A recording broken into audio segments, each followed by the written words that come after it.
1 Reis,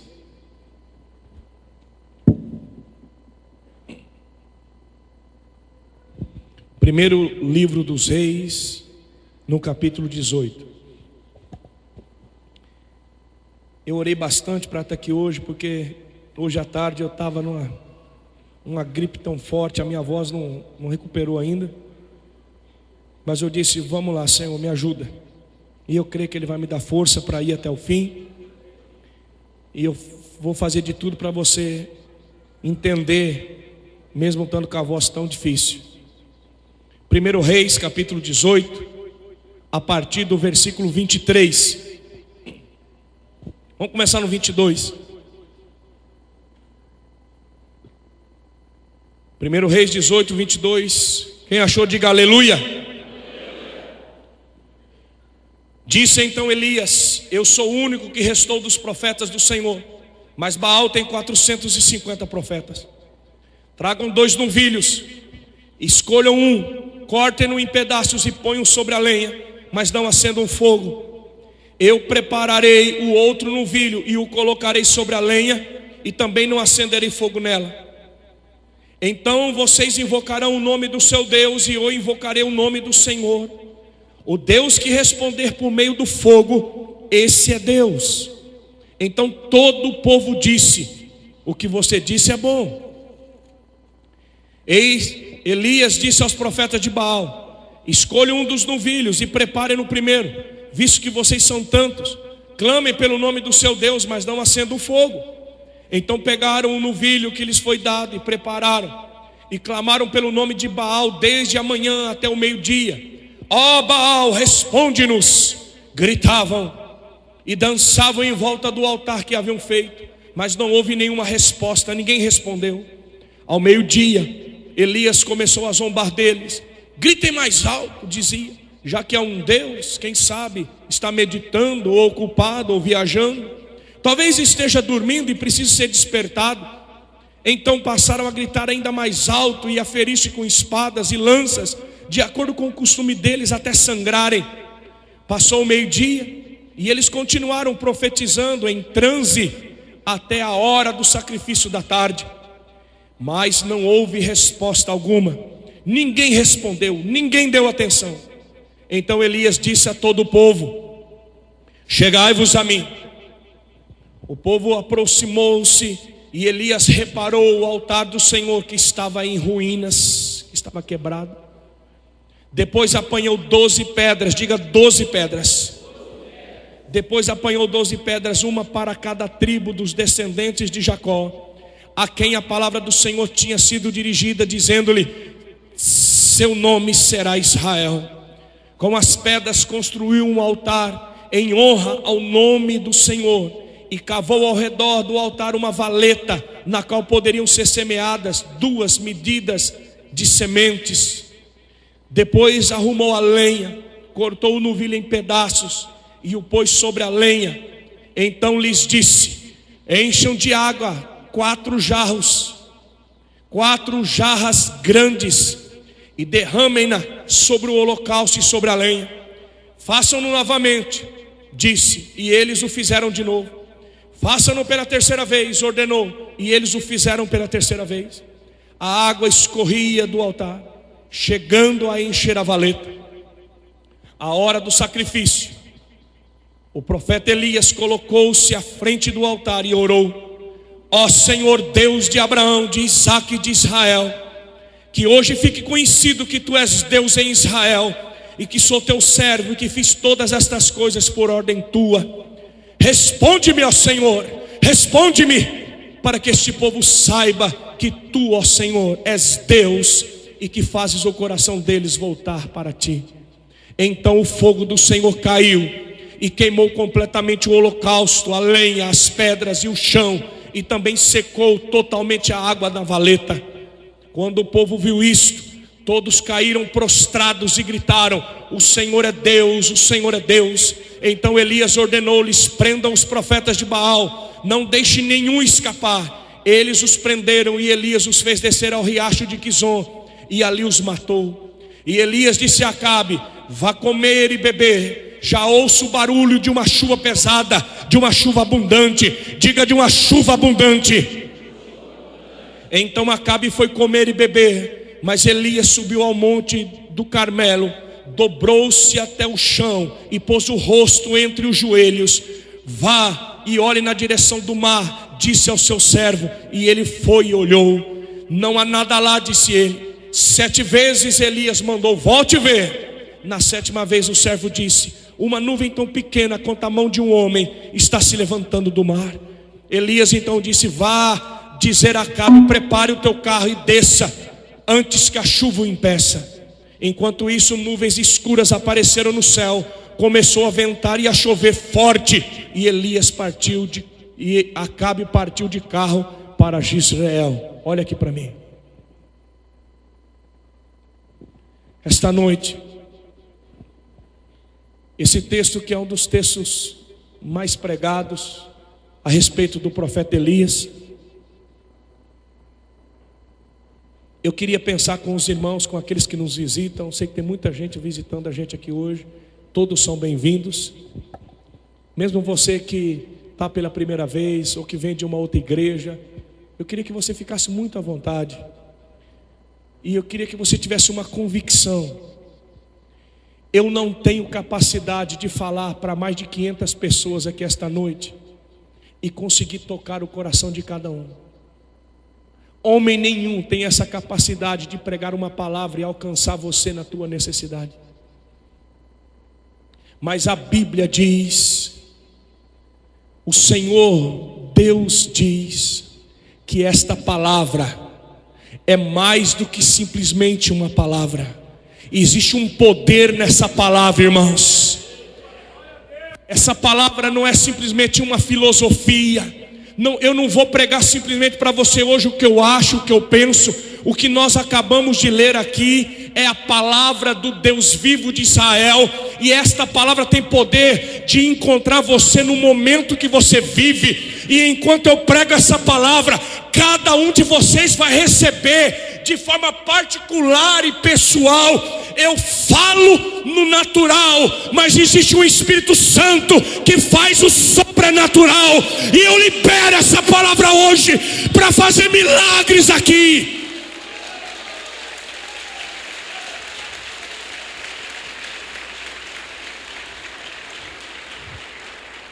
Essa palavra tem poder de discernir as intenções do teu coração. Essa palavra mudou a minha vida, e eu sei que muitos aqui já foram tocados por ela. Então creia no que eu estou te dizendo. Você não veio aqui para ouvir um pastor falar bonito. Pode vir uma pessoa mais simples, iletrada, analfabruta aqui nesse altar. Se ela liberar uma palavra em nome de Jesus, essa palavra tem poder de tocar você. E esse texto que nós lemos, nessa nossa última ida a Israel agora, alguns dias atrás, mais uma vez eu subi no monte. E quando nós subimos novamente o Carmelo, esse monte onde Elias desafiou os profetas de Baal. O Monte Carmelo, irmãos, é um monte muito alto. E é um monte muito grande, e ele é retirado de Jerusalém.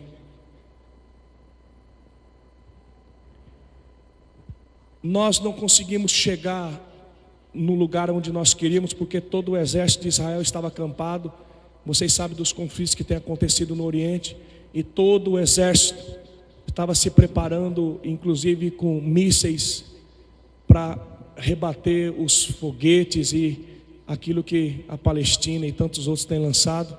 Todo o exército estava acampado, nós não podemos ir adiante, mas nós subimos à direita, o exército acampado assim, nós ficamos à direita e nós podíamos avistar todo o vale, e embaixo é o ribeiro de Quizon. Nessa época estava seco, porque fazia 3 anos e meio que não chovia. O riacho de Querite estava seco, Quizon estava seco. Foi ali que Elias exterminou os profetas de Baal. Mas eu queria que você pensasse numa montanha muito alta. num monte muito grande, muito espesso, muito largo. São quilômetros e quilômetros. E quando nós estivemos nesse monte, eu já tive algumas vezes lá, mas nessa vez foi muito especial. O Alexandre estava junto e nós profeticamente pegamos 12 pedras. Pegamos 12 pedras, pedras pequenas. No tempo do profeta Elias eram pedras grandes, pedras que foram restauradas ao altar. Pegamos aquelas 12 pedras e nós dissemos: essas pedras representam a igreja de Junquerópolis, representa você, a sua família. Nós pegamos aquelas 12 pedras e nós começamos a orar, clamar, e a Bia estava junto com a gente, a irmã Maria, Maria Helena, o pessoal que foi com a gente. E nós nos ajoelhamos e clamamos, profetizamos, e veio uma unção, uma presença de Deus muito grande. E naquele dia eu pensei em pregar novamente essa palavra. É muito difícil retratar para você o que é aquele monte. E você lê o texto aqui e parece que é tudo muito simples, mas não é. Israel foi contaminado. Jezabel e Acabe construiu altares em cada esquina, construiu altares para Baal e Azerá dentro do templo do Deus de Israel. Jezabel, quando veio da sua nação, ela trouxe consigo os seus 450 sacerdotes. O pai de Jezabel era sacerdote de Baal, era líder dos seguidores desse falso Deus. Baal recebia adoração. A família pegava o filho mais velho e queimava em sacrifício a Baal. Também era chamado de Deus Sol. No Egito era chamado de Deus Ra. E Israel se voltou para se prostituir, para adorar, para seguir esses deuses. E quando todo Israel estava corrompido, se levantou um homem, Elias, o tisbita. E Elias diz: Deus vai fechar o céu enquanto Israel não se converter, enquanto vocês não mudar. Segundo a minha palavra, o céu não vai se abrir, não vai chover. E a Bíblia diz que durante 3 anos e meio não caiu nem orvalho do céu. Tudo se tornou seco, não havia água. O riacho se secou, as plantas perderam o seu vigor, o gado morreu, os animais morreram, não havia nada. E Acabe procurando Elias para matar, Jezabel procurando Elias para matar. Mas depois de 3 anos e meio, Elias manda recado: fala para Acabe que eu estou esperando ele. E quando Elias se apresenta, Elias diz: vamos fazer o seguinte, vocês dizem que Baal é Deus? Vocês não dizem que Baal é o Deus que controla a chuva, que controla o clima? Vocês não dizem que Baal é o Deus da fertilidade? Vocês não queimam crianças para Baal mandar chuva, para fazer o rebanho produzir? Baal não é um grande Deus? Vamos ver se ele é Deus. Ele não é o Deus Sol? Se ele é o Deus Sol, então ele tem que mandar fogo. Vamos construir 2 altares. Vamos colocar um novilho em cima de cada um.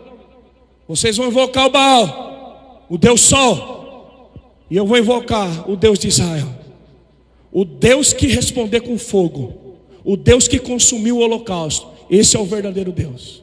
Todo mundo diz: essa palavra é boa. Porque se Baal é o Deus Sol, se ele é o Deus do fogo, então ele vai responder com fogo. Veja que Elias vai na veia. E os profetas dizem: está feito. E Elias diz: pode começar. Vocês estão 850. 450 profetas de Baal, mais 400 de Azerá.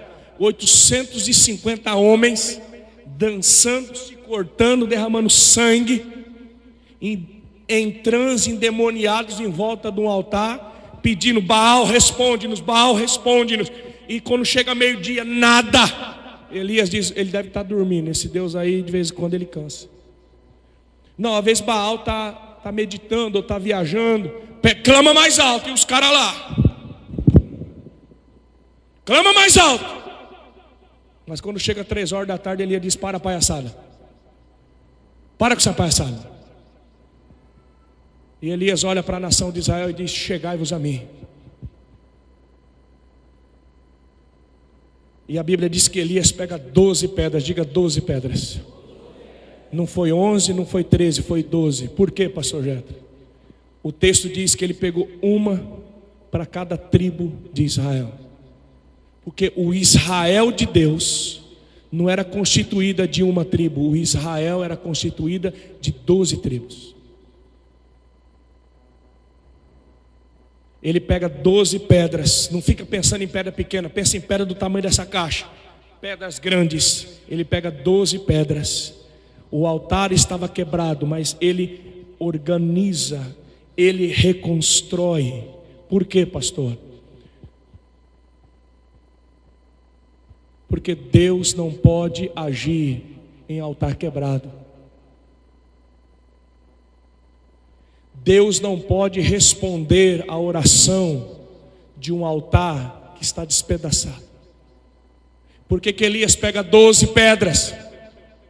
Porque Israel estava desunida. Israel estava quebrada. Um para um lado, outro para o outro. Um queria azerar, outro queria Baal, outro queria voltar para Deus, outro queria ir na igreja, outro não queria. O marido para um lado, mulher para o outro, filho para um lado, marido. Estava tudo bagunçado. Deus não pode derramar a sua glória. Deus não pode responder quando a casa está dividida. Elias pega 12 pedras e coloca as 12 pedras juntas, porque ele estava fazendo um ato profético. Ele estava novamente unindo a nação de Israel diante de Deus. Sabe o que a Bíblia diz, irmãos? Que uma casa dividida vai cair.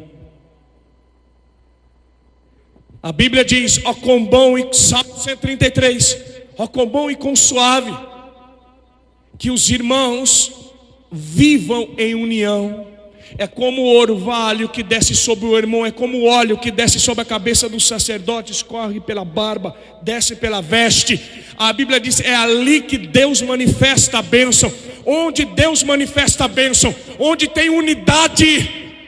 Meu irmão, Deus não pode abençoar uma casa dividida. Deus não pode abençoar uma igreja dividida. Não pode. E o diabo sabe disso. Meu irmão, olha aqui para mim. Deixa eu te dizer uma coisa. Sabe o que destrói uma igreja? Não é o pecado. O pecado não destrói uma igreja. Não destrói, irmãos.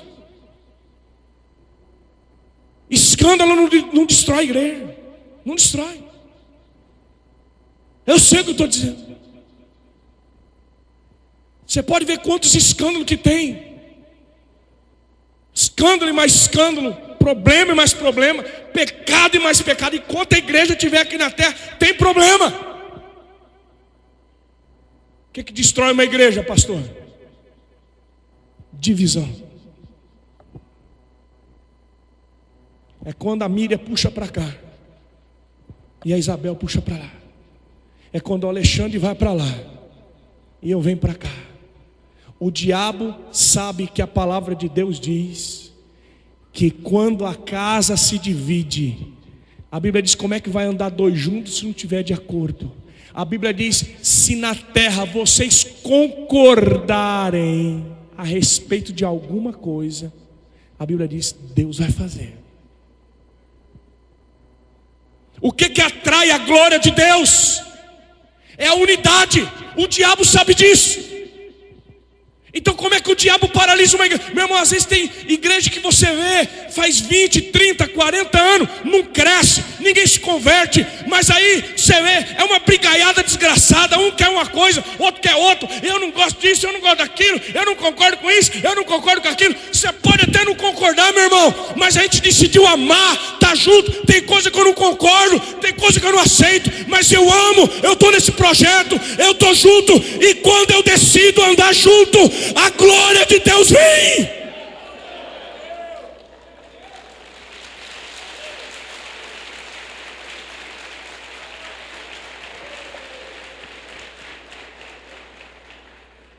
Irmão, igreja é que nem casamento. Tem coisa que eu não concordo com a Leia. Tem coisa, dona Isabel, que você não concorda com a Isabel. Tem coisa que a Leia não concorda comigo.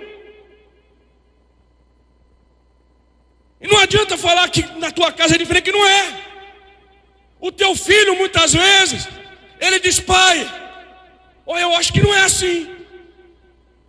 Meu irmão, ter unidade não significa que todo mundo pensa igual.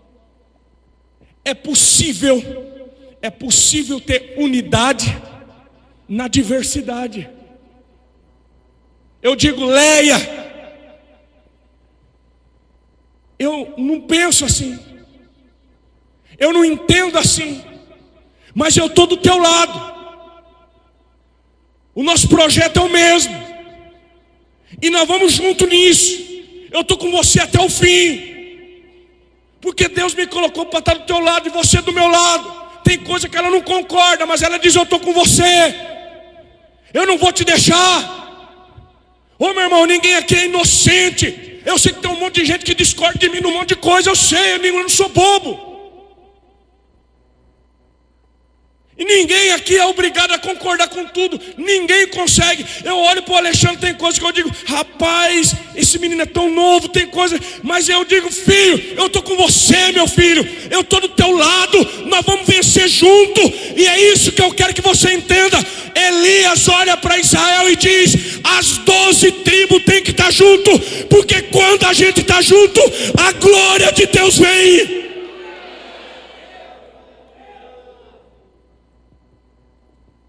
É possível ter unidade na diversidade. É dizer: eu não abro mão, eu estou com você, nós estamos juntos até o fim. Porque o amor que nos une é mais poderoso que as diferenças que a gente tem de opinião.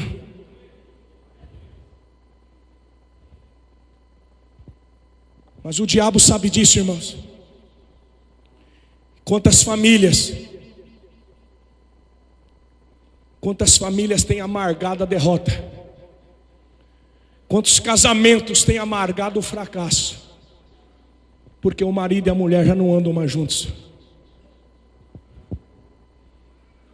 Um puxa para um lado, outro puxa para o outro. Se você não reparar o altar da tua casa, o milagre não vai acontecer. A igreja que não tiver o altar reparado não vai experimentar a glória de Deus, irmãos. Não vai. Porque a glória de Deus não pode descer em qualquer altar. Elias sabia disso. Elias tinha uma palavra de Deus. Ele podia matar aquele novilho e dizer: manda fogo. Mas Elias sabia que para a glória, para o fogo de Deus vir, era primeiro necessário reparar o altar. Mas deixa eu dizer uma coisa pelo Espírito Santo. Às vezes não é a igreja, não é o casamento, não é a família. Às vezes é o nosso próprio coração. O Espírito Santo de Deus me diz aqui e agora que existem pessoas que entrou aqui, que o teu coração está quebrado, tem pedra para todo lado, o teu coração está dividido. E a Bíblia diz que um coração dividido também não pode receber a glória de Deus. A Bíblia diz que aquele coração que está dividido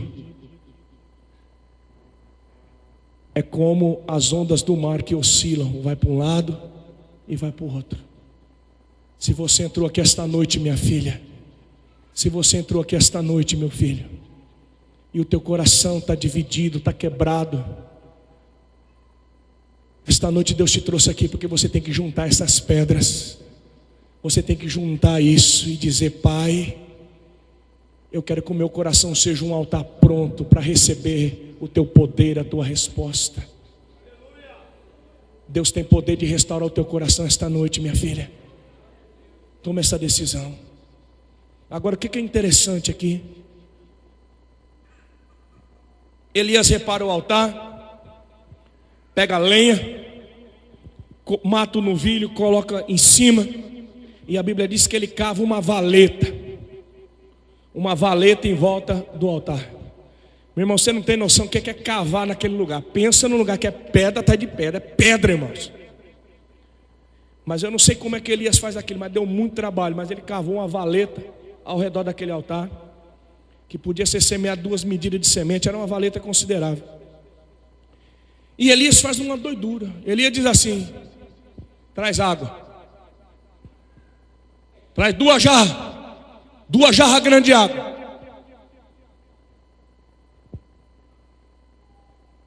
Traz mais. Traz 3ª vez. Agora, meu irmão, escuta só. Pensa num monte. É mais longe, mas vamos pensar assim, ó. Para estar perto. Pensa num monte, lá em Dracena.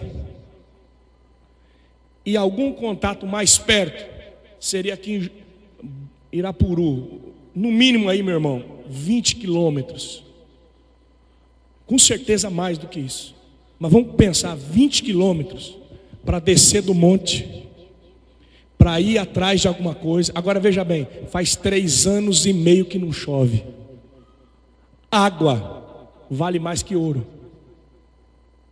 Os rios estão secos, as fontes estão secas. Depois de 3 anos e meio de seca, o que Elias pede para jogar no altar? Água. Valia mais do que ouro, era a coisa mais preciosa. Ele diz: traz água. Eu não sei onde eles arrumam, irmãos.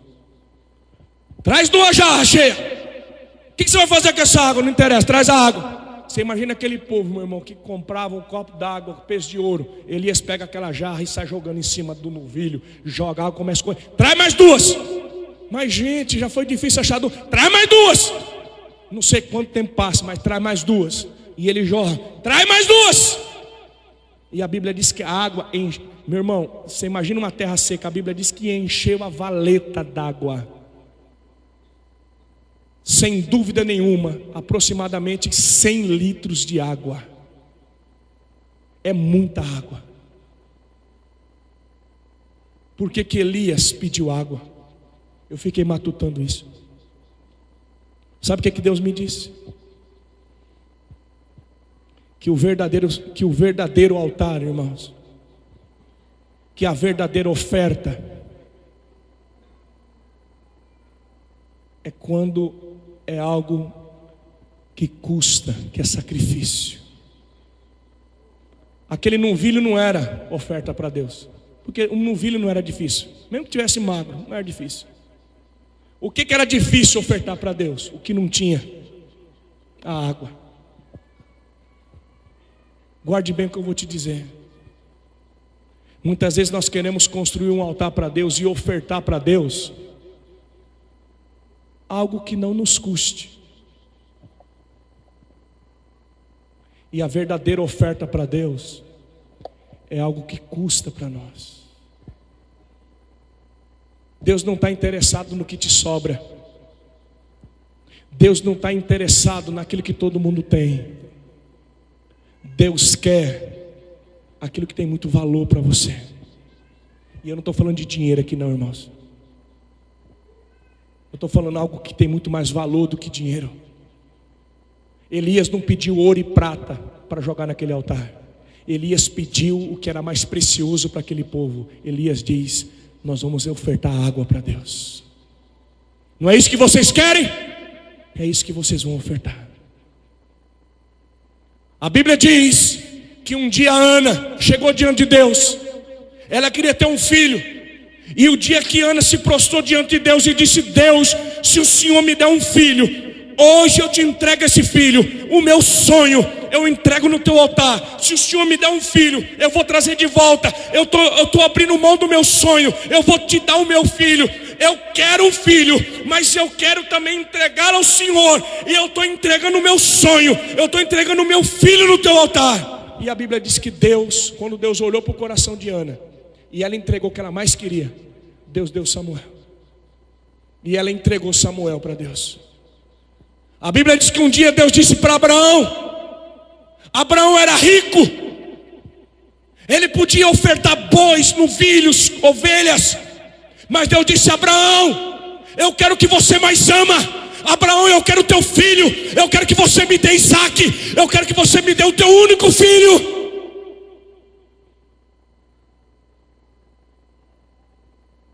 Sabe quando a glória de Deus vem sobre a nossa vida, irmãos? Quando nós conseguimos entregar no altar de Deus o que a gente mais ama.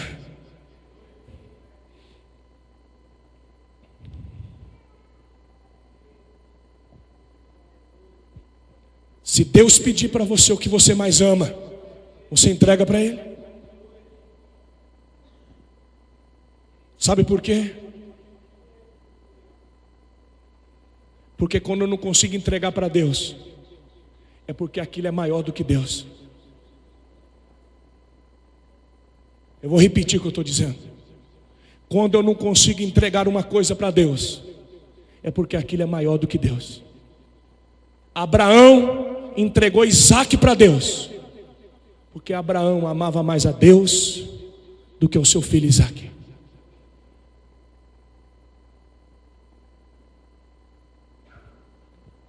Você é capaz de entregar o que você mais ama para Deus? Hoje nós fizemos uma festa de multiplicação em Andradina. Eu estava conversando com um rapaz. Ele é um dos diretores da Eletro, formado em engenharia. Ele trabalhava em Campinas, na central da Eletro em Campinas. Crente da primeira igreja batista lá de Campinas, pastor Carlos Walter, era pastor lá.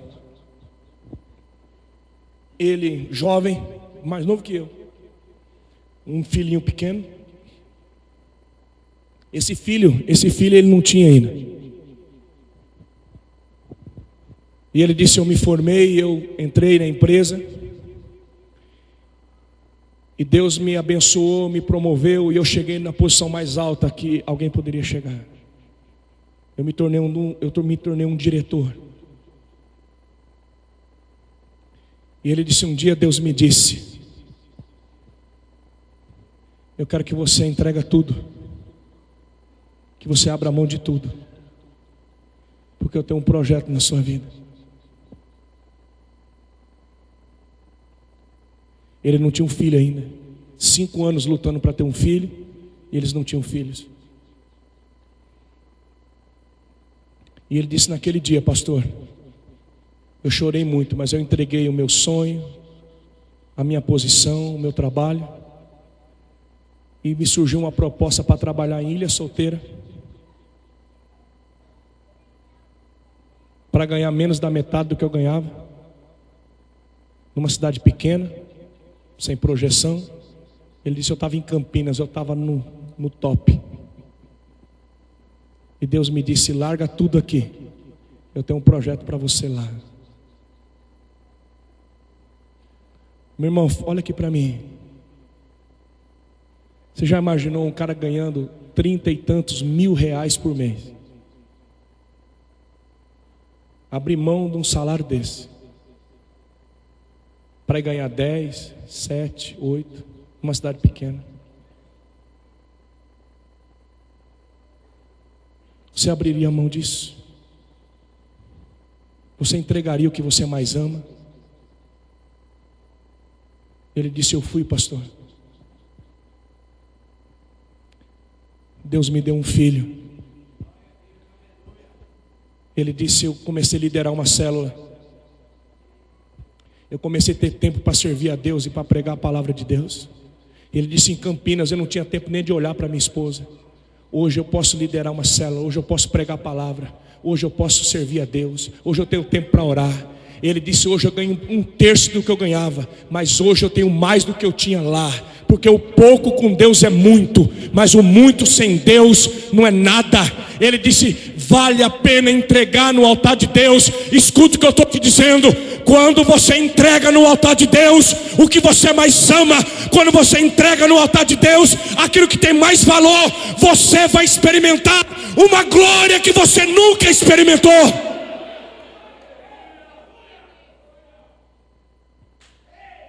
Elias diz: O que tem valor nessa nação é água, e é a água que nós vamos entregar para Deus. O que você precisa entregar no altar de Deus?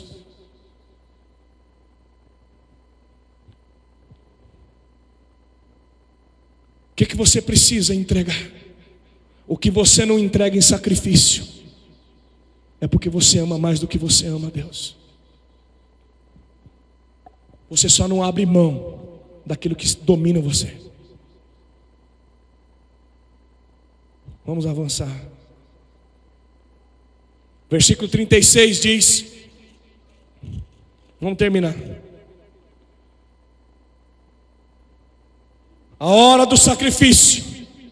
O profeta Elias colocou-se à frente do holocausto. Estou lendo o versículo 36.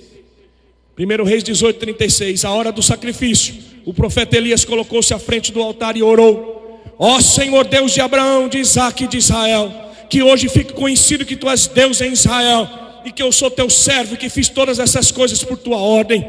Responde, meu Senhor, responde-me, para que este povo saiba que tu, ó Senhor, és Deus, e que faz o coração deles voltar para ti. Então o fogo do Senhor caiu e queimou completamente o holocausto, a lenha, as pedras do chão, e também secou. Deus recebeu a água que foi entregue naquele altar. E quando o povo viu isso, todos caíram de joelhos e gritaram: o Senhor é Deus, só o Senhor é Deus. Diga aleluia e dê um aplauso a Ele esta noite.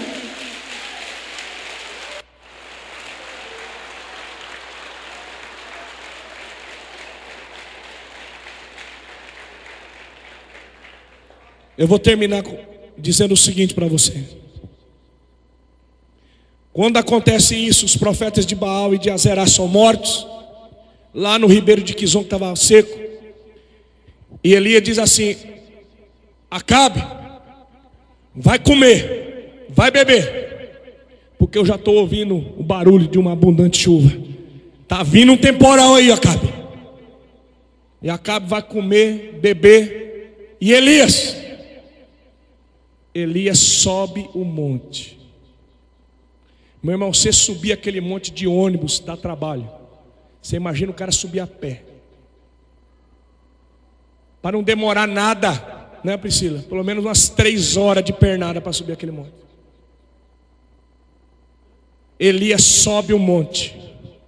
A Bíblia diz que ele dobra os joelhos e coloca a cabeça entre as pernas.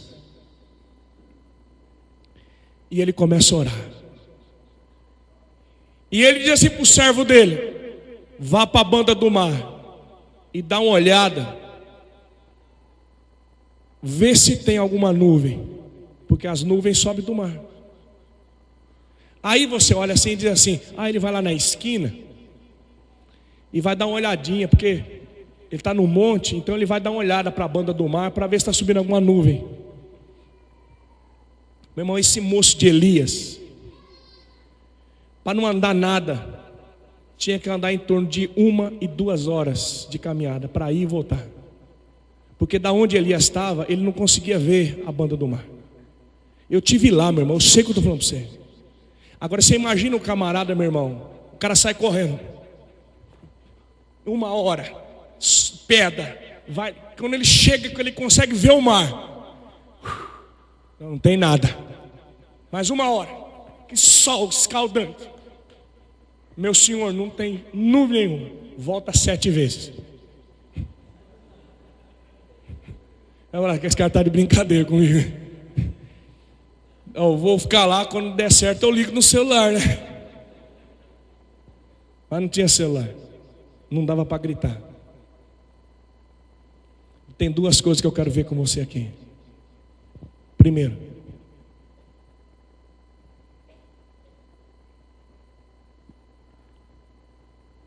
Elias tinha recebido uma palavra de Deus: eu vou mandar chuva. Eu já estou ouvindo. Elias tem uma visão. Ele ouve. Estou ouvindo o barulho de uma abundante chuva. Acabe, come, bebe, faz festa. Está vindo chuva aí. Por que Elias sobe no monte, ajoelha e ora, se Deus já falou para ele? Vocês estão entendendo, irmãos? Deus já disse que vai mandar chuva. Por que o cara vai botar a boca no pó entre as pernas? Por que ele tem que subir um monte naquele sol quente? Por que Elias vai gemer e chorar se Deus já disse que vai mandar chuva? Porque Elias entende um princípio que muito crente não entende. Irmãos, nós temos uma cultura maligna que se chama cultura fatalista. Nós somos fatalistas. O que é isso, pastor? Essa origem mística que nós temos no Brasil.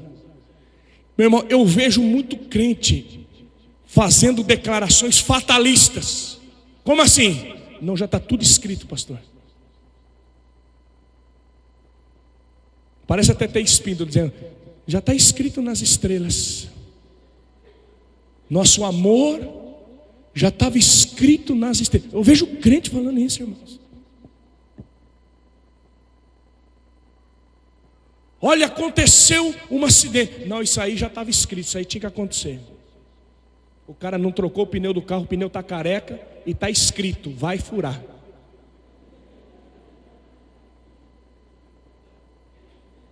Escuta, deixa eu te dizer, não tem nada escrito. O teu futuro está aberto. Pastor, não fala besteira. Falo. E Salmo 133, pastor, que diz: olha, o Senhor já escreveu no livro dele cada dia do seu... Ô meu irmão, nós estamos falando de poesia, nós estamos falando de salmo. Eu sou pai. Eu já estou todo dia sonhando com a minha filha. Se você perguntar para mim: pastor, já sonhou com o futuro da Esther? É lógico que eu já sonhei. Pergunta para o pastor Alexandre: você já escreveu, Alexandre, os sonhos para a vida da Débora? Lógico que já escreveu. Deus tem sonhos, Deus tem projetos. Deus diz: bem sei o pensamento que tenho sobre vós, pensamento de bem e não de mal, para vos dar o fim que desejais. Deus é Pai, Deus é fonte de bem, Deus tem projetos de bênção para a tua vida. Mas o teu futuro, você vai escrever com Ele ou sem Ele. É você que escreve o teu futuro. Como assim, pastor?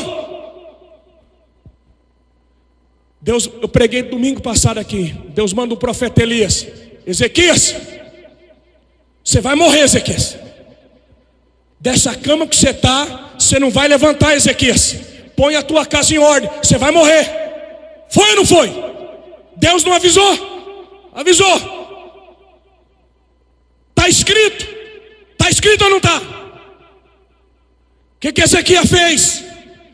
Oh meu Deus, misericórdia de mim. Lembra de mim, Senhor, que eu te servi, que eu fui fiel. Lembra de mim. Deus diz: volta lá, Isaías, e diz para Ezequias: eu ouvi a oração dele, eu estou escrevendo um novo futuro. Eu vou dar 15 anos de vida, eu vou curar, eu vou libertar. Meu irmão, essa palavra diz que você pode mudar o teu destino, que você pode escrever uma nova história, que Jesus pode reverter qualquer coisa na tua vida.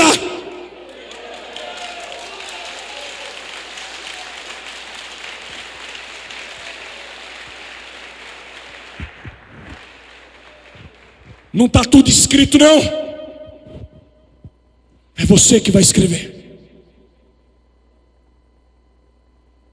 Deus disse para o povo de Israel: eu vou tirar vocês do Egito e eu vou levar vocês para uma terra que mana leite e mel. Daquela multidão de mais de 3 milhões, quantos entraram?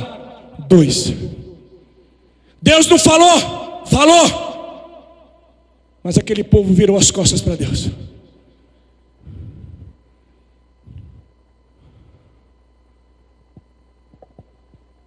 Tem muita gente que diz assim: não, Deus já sabe quem vai ser salvo. Se Deus quiser salvar a família, Ele vai salvar. E você? Eu vou pescar. Não vou pescar. Eu vou me preocupar com a minha vida. Porque o que Deus tem que fazer Ele vai fazer. Ledo engano, irmãos. Ledo engano. Elias profetizou: vai chover, Acabe. Mas o que Elias vai fazer? Ele dobra os joelhos e diz: Deus, eu profetizei. Deus, o Senhor disse que quando o teu povo se arrependesse, quando o altar estivesse pronto, o Senhor abriria a janela dos céus. A tua palavra diz em Deuteronômio que se o seu povo, Senhor, te buscasse, haveria bênção. O Senhor mandaria a chuva seródia, a chuva temporã. Então abre os céus, rapaz, vai lá vê se tem alguma nuvem vindo. Ele vai lá, não tem nada. Vai de novo, não tem nada. Deus, eu estou clamando, muda esse decreto. Ouve a oração do teu filho. Mãe, não desista de orar pelo teu filho. Não desista de orar pela tua família. Não desista de orar por Junquerópolis, por Dracena, por Irapuru. A oração de um justo pode mudar o destino de uma nação inteira.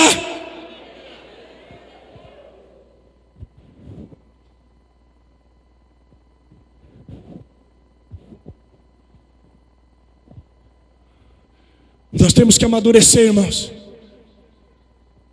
Se eu perguntar quantos têm promessa de Deus aqui, todo mundo vai dizer aleluia. E a minha palavra é: o que você faz com as promessas que você recebe? Como você cultiva as sementes que você recebe? Porque de um lado está a semente e do outro lado está a terra do teu coração.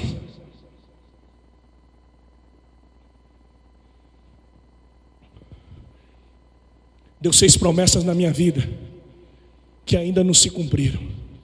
Por quê, pastor? Porque eu ainda não estou pronto para receber. As promessas de Deus que não se cumpriram na minha vida não é culpa de Deus, é culpa minha. Porque eu preciso estar pronto. Eu preciso aprender a estar no lugar que Ele quer que eu esteja. Meu irmão, minha irmã, Deus está chamando você. Ele tem promessa na tua vida. Deixa eu te dizer, há algo tremendo que Ele quer fazer, mas Ele quer que você aprenda a dobrar os teus joelhos. Bota a tua boca no pó, começa a clamar. Olha para Elias esta noite. Deus quer fazer algo tremendo, mas Ele precisa que você faça a tua parte.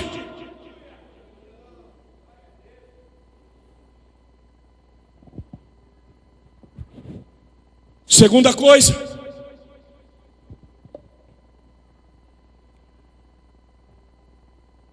aquele rapaz, ele nos dá uma lição de obediência. Fidelidade no clamor, na busca, resistência, persistência. Batei, batei, batei e abri-se-vos-á. Buscar-me-eis e me achareis. Quando me buscardes de todo o vosso coração, serei achado de vós, diz o Senhor. Mas tem um outro lado. Tem uma coisa que atrai a glória de Deus, irmãos. Chama obediência. Aquele rapaz podia olhar para Elias e dizer assim: está achando que eu sou besta? Uma vez até que eu vou, mas 7 vezes, pelo amor de Deus, gente. Não tem crente que aguenta uma prova dessa. Eu não aguento mais de correr para um lado, correr para o outro, pular pedra, descer pedra num sol desse, eu vou morrer. Esse pastor Elias quer me matar, ele quer acabar com a minha vida. Olha, eu vou sair dessa igreja, esse pastor ninguém aguenta ele não. Mas esse rapaz diz: se o meu mestre, o meu Senhor, me disse para ir 7 vezes, eu vou 7 vezes. Veja como que Deus age. Você que é filho, escuta que eu vou te dizer uma coisa. Filho, filha, você não precisa entender para obedecer. Está me entendendo? Eu vou repetir. Você não precisa entender para obedecer. Minha filha tinha 3 anos de idade. Como que eu ia explicar para ela sobre corrente elétrica, sobre eletricidade, sobre choque? Você já viu criança que quer enfiar o dedo na tomada? Filha, obedeça seu pai. Não enfie o dedo na tomada. Por quê? Dá choque. O que é choque? Você não vai entender. Tem energia aí dentro, você não vai saber o que é energia. Obedeça teu pai. Você não vai entender agora. Um dia você vai entender. Sabe qual é o pior de tudo, irmãos? A minha filha meteu o dedo na tomada. E muitos de vocês aqui fizeram a mesma coisa. Um dia Jesus olhou para os seus discípulos e disse assim. Um dia Jesus olhou para os seus discípulos e disse assim: o que eu faço agora, vocês não entendem. Mas um dia vocês vão entender. Quem é pai e mãe aqui sabe o que eu estou dizendo. A gente vê coisas, filhos. A gente vê coisas que vocês não veem. Quando um pai e uma mãe dizer para você assim: vai lá 7 vezes. Mas por que eu tenho que ir? Você não vai entender, mas obedece. Meu irmão, tem coisa que Deus pede para a gente fazer que a gente não entende. Você sabe disso. Tem coisa que Deus já me disse que eu não entendo. Eu me lembro que eu tinha comércio e eu vivia uma situação muito difícil. Eu não sei se você já faliu alguma vez, quebrou na vida. Eu já quebrei. Então eu entendo quem já quebrou. Eu sei o que é passar a noite acordado, o que é gerente ligando. Eu sei o que é cheque voltar e você não tem dinheiro para pagar. O Hermes está aqui, ó, bonitão. Ele sabe a draga que eu já passei, que ele me conheceu nesse tempo. Por isso é que eu trato com muito amor. Tem muita gente que entrou nessa igreja aqui debaixo de muita dívida, de muita vergonha. E a gente ama, porque ninguém quebra porque quer, irmãos. Escuta o que eu vou dizer. Ninguém fale. Eu sei que tem muita gente sem vergonha, que é estelionatário. Mas tem muita gente que cometeu erros na vida. Que às vezes uma crise, uma situação, a hora que você menos espera, você diz: meu Deus, o que aconteceu? Foi isso que eu vivi. Mas eu me lembro de um tempo, de um dia, que eu estava em jejum, porque eu precisava cobrir uma situação no banco, e eu não tinha onde buscar recurso. E eu acordei, já fazia alguns dias que eu estava jejuando, e eu orando, e eu disse: Deus, eu preciso de um milagre hoje. Abri minha loja, venda normal, tudo muito tranquilo, e nada. E eu fui para casa na hora do almoço, tive de comer, eu orei, continuei jejuando. E eu olhando no relógio, 3 horas da tarde, nada. O banco em Venceslau fechava 4. 10 para as 4 da tarde, Deus me disse assim: vai para o banco. Eu disse: fazer o que no banco, meu Deus? Foi a última coisa que eu quero ver, aquele gerente olhando para mim dizendo: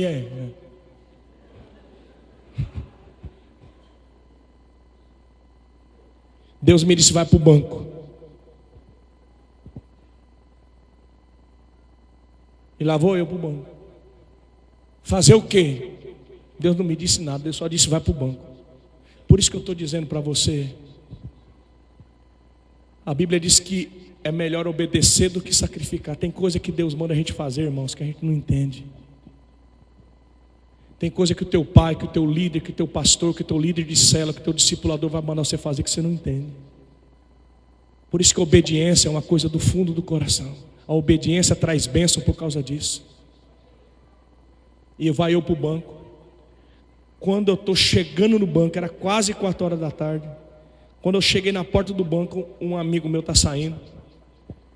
Eu olhei para mim e disse: ô Jeto, tudo bem? Paz do Senhor, paz do Senhor. Você tem conta aqui no banco? Eu falei: tem. Ele falou: cara, eu vim aqui no banco, mas estou com muita pressa, eu estou vendo que tem uma fila danada. Ele falou: eu vendi um carro. E eu queria guardar esse dinheiro, rapaz, e abrir uma conta. Eu não tenho conta no banco. Você não pode guardar esse dinheiro na tua conta? Eu não vou usar esse dinheiro agora. Eu falei: quando você vai usar esse dinheiro? Ele falou assim: só vou usar o ano que vem. Você não pode guardar para mim? Eu falei assim: eu guardo com uma condição.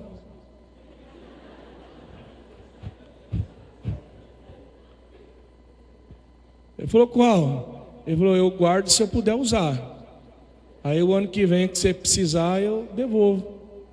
Ele falou, tranquilo, cara, pode usar, eu não vou usar agora não. Você já viu isso na tua vida? Eu não.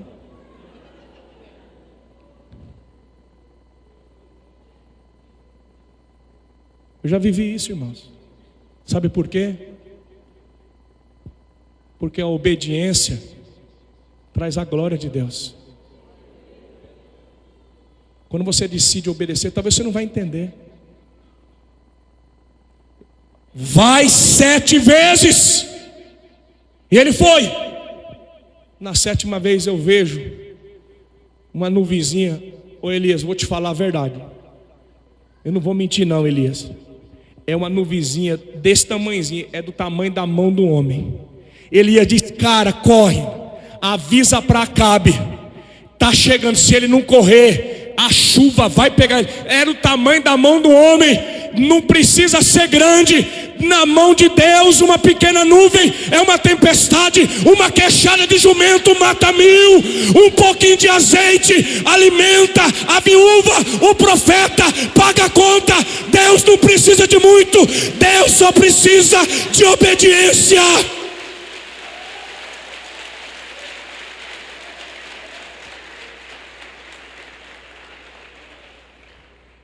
E a Bíblia diz que quando Acabe estava subindo, a tempestade pegou ele. Vamos terminar. Olha aqui para mim. Esta noite eu não ia pregar, eu não tinha força para estar aqui, mas o Espírito Santo de Deus me disse, Jetro, a tua força é pequena, a tua voz está pequena, mas profetiza que eu vou mandar uma abundante chuva sobre o meu povo.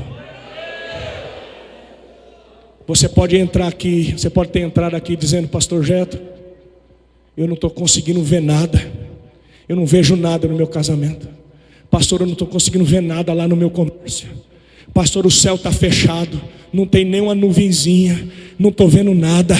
Meu irmão, minha irmã, a palavra de Deus não volta vazia. Essa semana Deus vai liberar a maior chuva que você já experimentou na tua vida. Uma chuva. Alguns dias atrás, um empresário me ligou de Dracena. Ele não veio aqui hoje. Ele me ligou, ele está em São Paulo. Na semana passada ele veio. Ele me ligou na quarta-feira e disse, pastor, o senhor não me conhece, eu também não te conheço, mas me deram teu telefone. Eu estou vivendo a situação mais difícil da minha vida. Eu falei, vamos almoçar junto. Fui para Dracena, almocei com ele. E ele foi me dizendo, pastor, eu subo que nem um avião, 4, 5 anos eu fico rico. Ele disse, eu já tive milhões na Bolívia, em Santa Cruz de la Sierra, já enriqueci no Paraná. Faz 5 anos que eu estou em Dracena. E novamente Deus me enriqueceu. Mais de 15 dias para cá, pastor, eu estou perdendo tudo. Ele diz, de um dia para o outro eu perco tudo. É um carro que bate, é outro carro que bate, é empregado que morre, outro sofre acidente, é roubo, tudo que o senhor pensar, máquina quebrando. E eu estou almoçando com ele, quando eu acabei de almoçar, ele falou, o senhor vai orar por mim? Eu falei, eu queria orar lá na firma. Ele falou, vamos lá que o senhor já vai conhecer. Quando cheguei lá, meu irmão, um negócio enorme, grande. Um homem tem mais de 15 funcionários. Ele me disse assim, pastor, eu vou fechar a firma e vou chamar todos os funcionários. Eu falei, então fecha. 2 horas da tarde, meu irmão, ele parou as máquinas, parou tudo e disse, vem para cá. Reunimos no pátio, falou para a secretária, fecha tudo, vê se você também vem para cá. E ele me disse, pastor Jetro veio aqui, ele vai orar. Eu falei, antes de orar eu quero falar. E eu comecei a pregar, falar de Jesus. Aqueles funcionários, aqueles mecânicos, torneiros começaram a chorar. E eu comecei a orar e Deus me disse, fala e libera uma palavra, que essa semana eu vou reverter essa situação. Você pensa que é fácil, meu irmão? Não é fácil. Mas Deus cumpre a palavra quando você libera uma palavra de fé. E eu comecei a orar e comecei a orar. abençoando aquelas pessoas, liberei uma palavra profética. E eu disse: Deus está me dizendo que vai fazer algo essa semana aqui. Vim embora. Na sexta-feira esse homem me ligou. Sexta-feira ele me ligou, ele estava chorando, ele me disse assim: Pastor Jetro, o senhor orou na quarta-feira. Na quinta-feira, pastor, tinha 2 usinas que não me atendia telefone, que não me pagava, que não me procurava, que não tinha mais trabalho para mim. As 2 usinas me ligaram. Eu não fui, eles vieram atrás de mim. Já voltou a funcionar normalmente, acertou o que tinha que acertar. Nós estamos trabalhando, vou ter que aumentar meu trabalho, vou ter que aumentar meus funcionários, porque Deus já dobrou aquilo que Ele tinha entregue nas minhas mãos.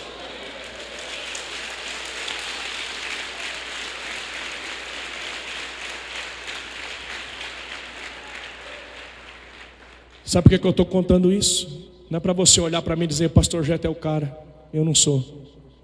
Eu estou contando isso porque o Deus de Elias continua fazendo milagres hoje. O Deus que abriu os céus há milhares de anos atrás em Israel é o Deus que tem o poder de abrir o céu sobre a sua vida, sobre a sua casa, sobre os seus estudos, sobre as suas finanças, no teu namoro, no teu casamento. Se o teu chão está seco, se a tua vida virou um deserto, se prepara, porque eu estou ouvindo o ruído de uma chuva. Fica de pé em nome de Jesus. Pessoal do louvor comigo.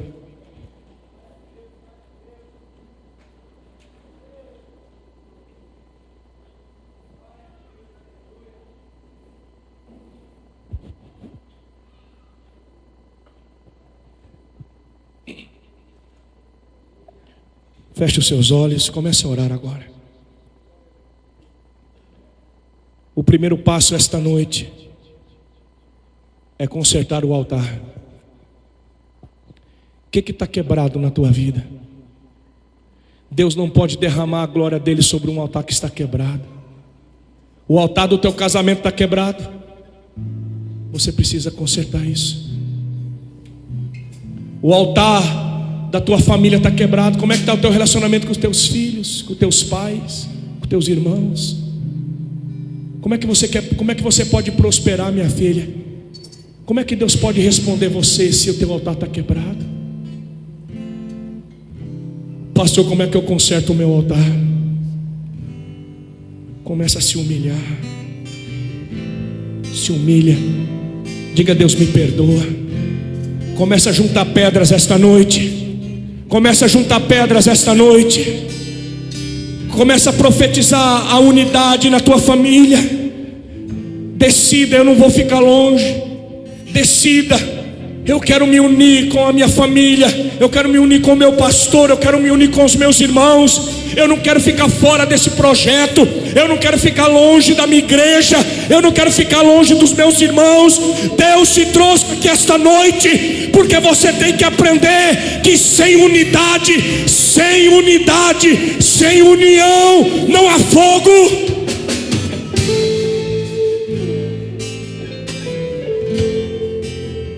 Oh Senhor,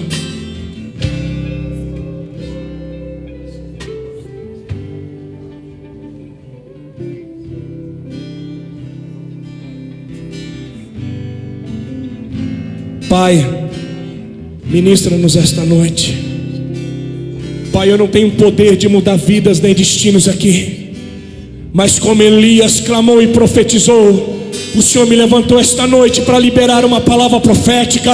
Então, meu irmão, minha irmã, comece a clamar agora. Deus já liberou uma palavra. Elias diz: Acabe, Acabe, vai vir uma chuva, vai ser uma chuva abundante. Você já tem uma palavra de Deus esta noite. Pastor, o que eu preciso fazer? Comece a clamar agora. Elias subiu no monte. Elias subiu e disse: eu creio, eu quero. Abre os céus, Senhor. Manda chuva. Comece a clamar sobre a tua vida, sobre a tua casa, o teu trabalho. Diga: eu quero uma chuva esta noite. Clame. Faz chover o Senhor Jesus, derrama chuva neste lugar. Vem com teu rio, Senhor Jesus, inundar o meu coração. Faz chover, Senhor Jesus, derrama a chuva neste lugar. Vem com teu rio, Senhor Jesus, inunda o meu coração. Uma coisa anseia por águas, como terra seca precisa da chuva.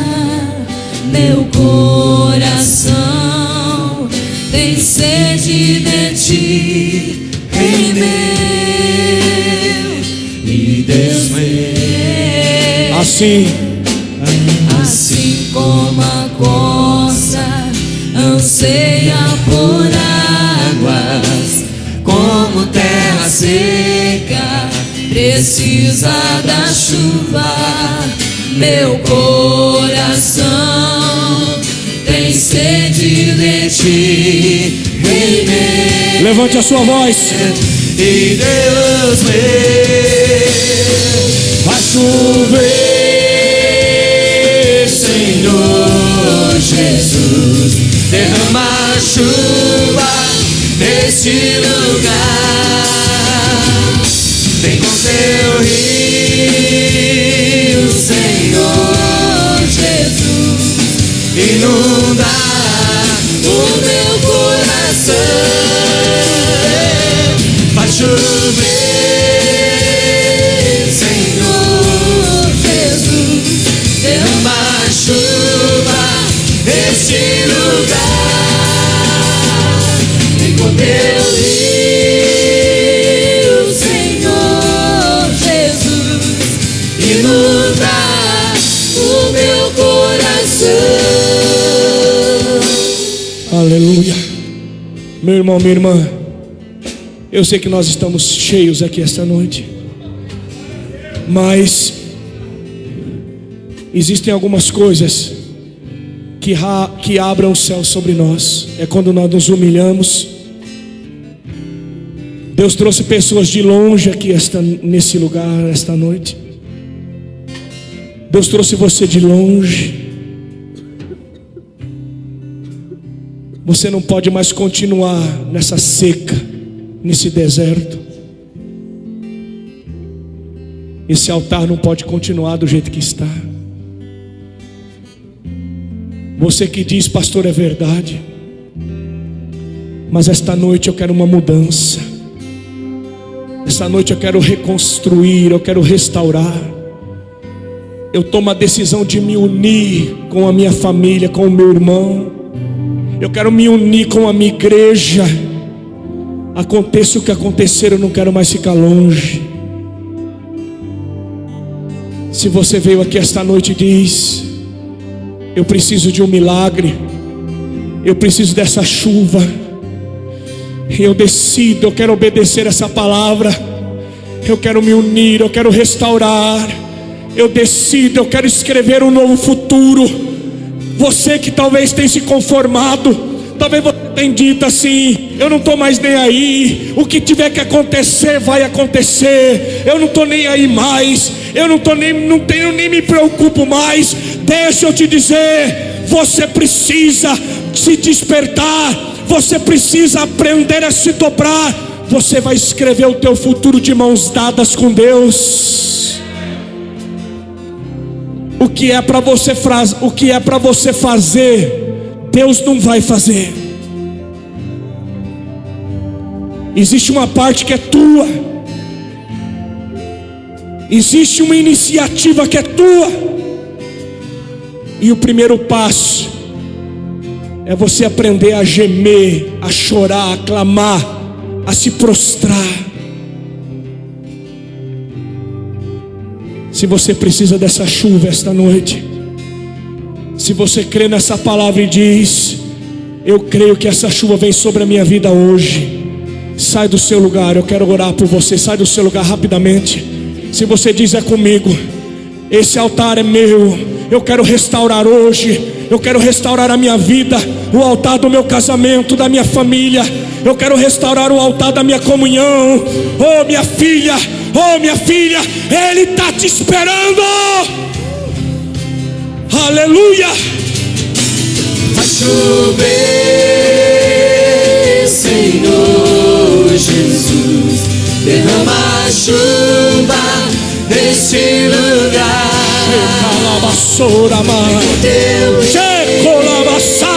Senhor, vem, Jesus, inunda o meu coração. Vai chover, Senhor Jesus, derrama a chuva neste lugar. Vem com teu rio, Senhor Jesus, inunda o meu coração. Chover, Senhor Jesus, derrama a chuva neste lugar. Vem com teu rio, Senhor. Aleluia. Inunda o meu coração. Clame por Ele, rasgue o teu coração. Assim como a corça suspira, clame por Ele. Diga: eu quero hoje, Deus, eu quero hoje. Derrama a tua chuva, derrama a tua chuva.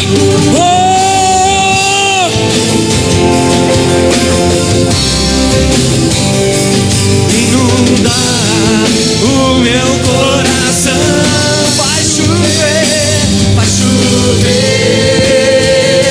Senhor Jesus, derrama a chuva nesse lugar. Vem com teu rio, Senhor Jesus, inunda o meu coração. Vai chover. Abra as comportas. Abra as comportas do céu. Levante a sua mão. Começa a clamar agora. Deus de Elias, onde está o Deus de Elias? Eu clamo nessa hora. Abra as comportas, Deus. Abra as comportas agora. Vai chover a glória, a cura, o milagre. Abra as comportas do céu e vai chover.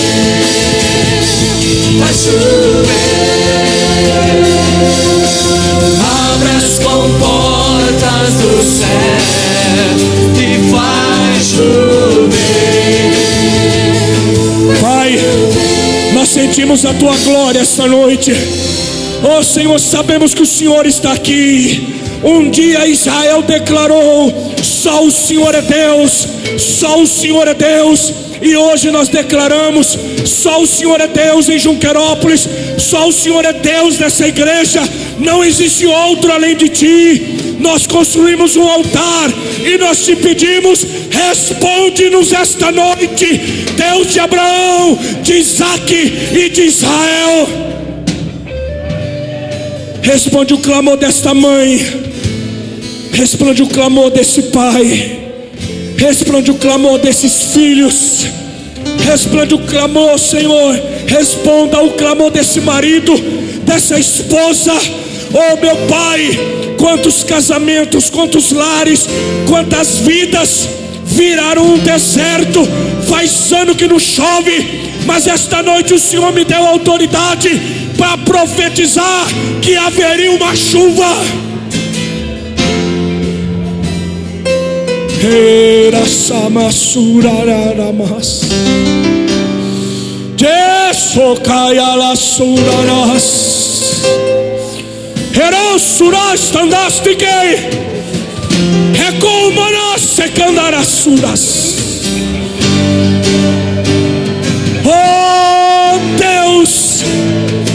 Criador do céu e da terra, aquele que forma as nuvens, que cria os mares, eu te peço esta noite, um liberar da tua glória, um liberar da tua glória, um liberar da tua glória, agora, agora, agora, agora. Vai chover, vai chover, abra as comportas do céu e vai chover, vai chover, abra as comportas do céu. Pai, eu creio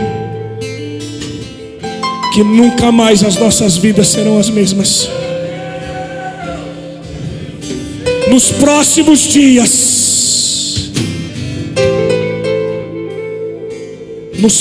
dias, Deus traz algo novo. Uma água que você não experimentou antes, uma chuva que você não esperou. Nos próximos dias, Ele te abre uma porta e Ele te coloca onde você nunca esperou antes.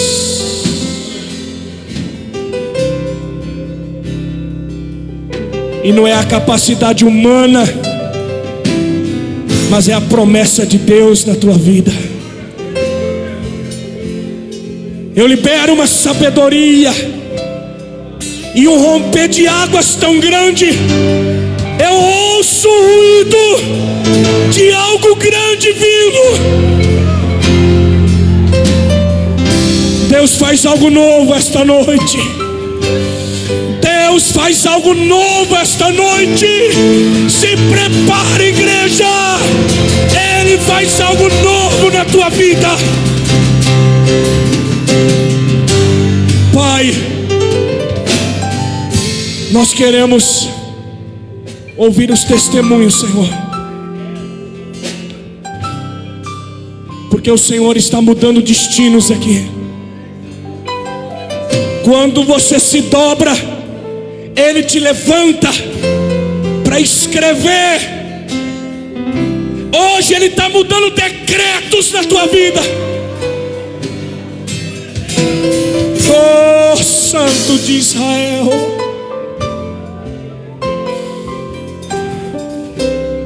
há algo novo sendo escrito na tua vida.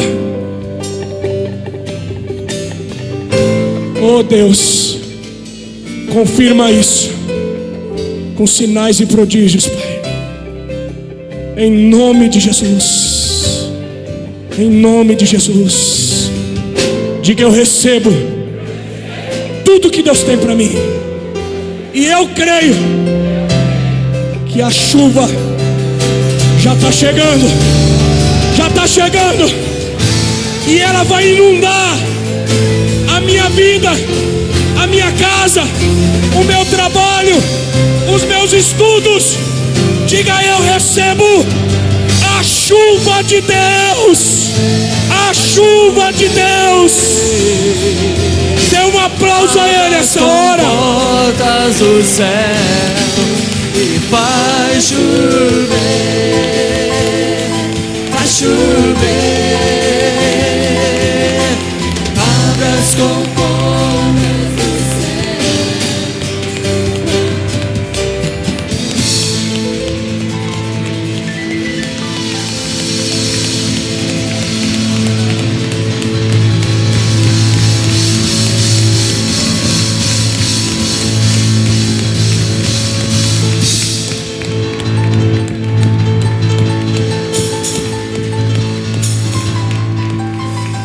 Diga aleluia.